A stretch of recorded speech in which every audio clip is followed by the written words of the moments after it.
All right, my name is Ian. I'm new to the group. I just picked up this Yanmar model 3GM raw water cooling. I'm over here in the Philippines, in the wild west of Asia, and I picked it up for less than $1,000.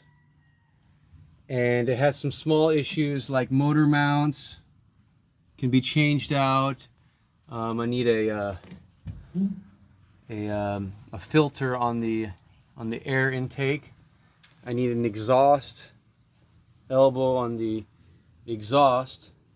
I need all the hoses connecting the raw water circuit. The fuel pump is working, but there's a little hole in this section.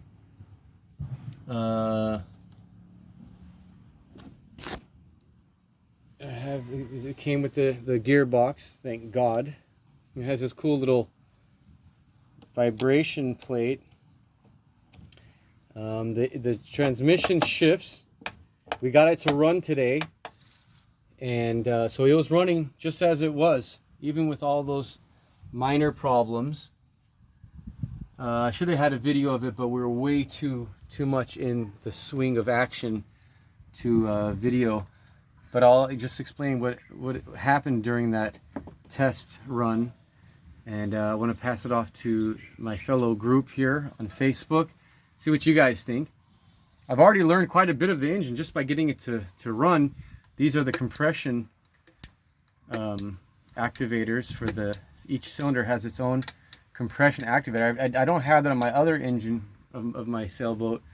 I have a Perkins 4108. It doesn't have that feature where you can take the compression off and then take the pressure out, put the compression back in. That's pretty cool. That's a super quick way to see which cylinder is giving trouble.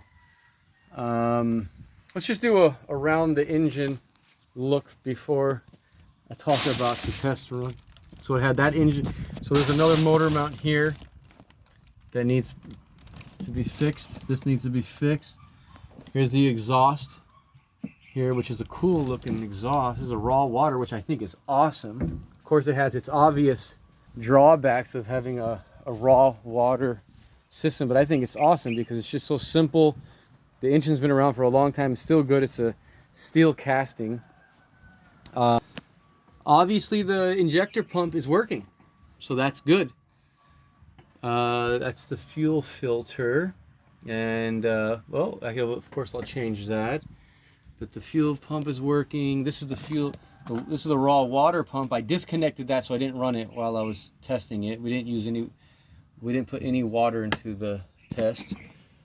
Here's the thermostat housing. It's the engine block, thermostat housing, thermostat. These are all raw water distribution hoses that come straight from the pump to here.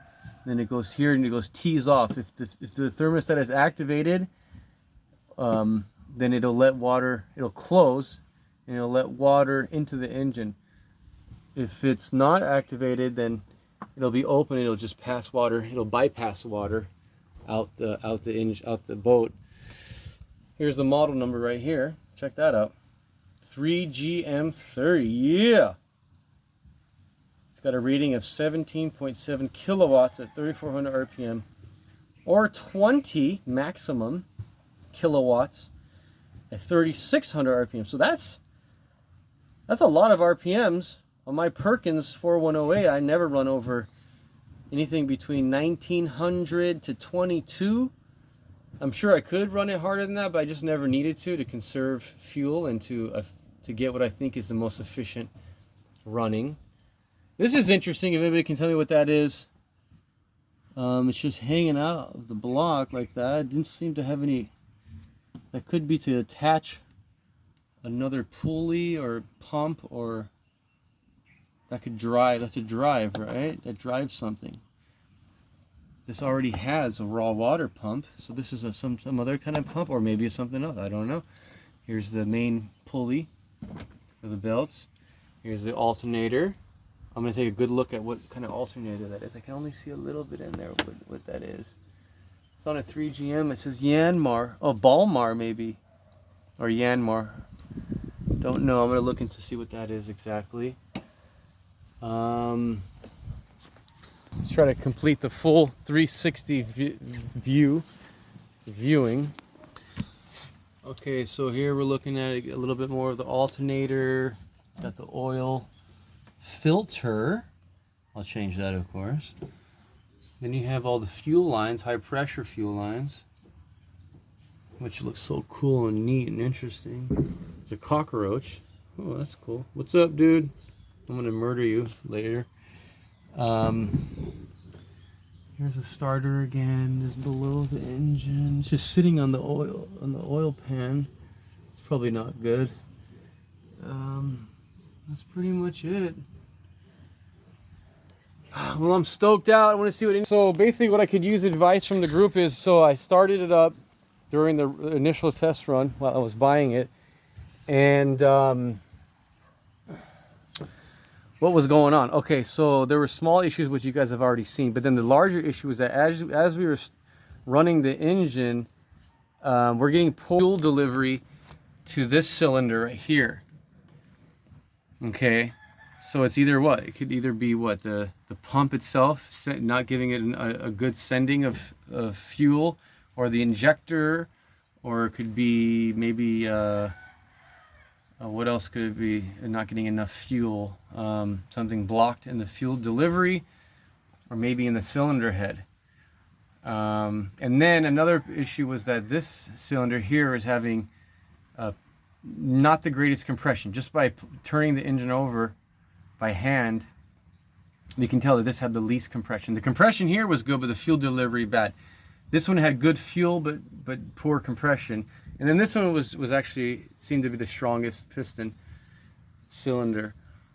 I just bought the engine, you know, so I would love to just open it up and at least change the head gasket, maybe piston rings, go through the valves and all that stuff. Maybe I'm lucky and I just get away with a cylinder head gasket and a good real deep cleaning and a valve job. Maybe that would be the easiest luck if I got lucky. But is there any other recommendations people have for me? I just bought the engine. I have it right here in front of me.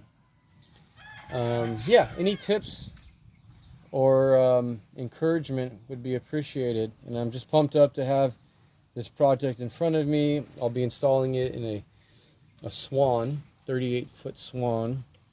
It's underpowered, but that's okay. I don't mind that. The lesser of the engine, the greater the sailor. So, okay, over and out. Standing by. Cheers.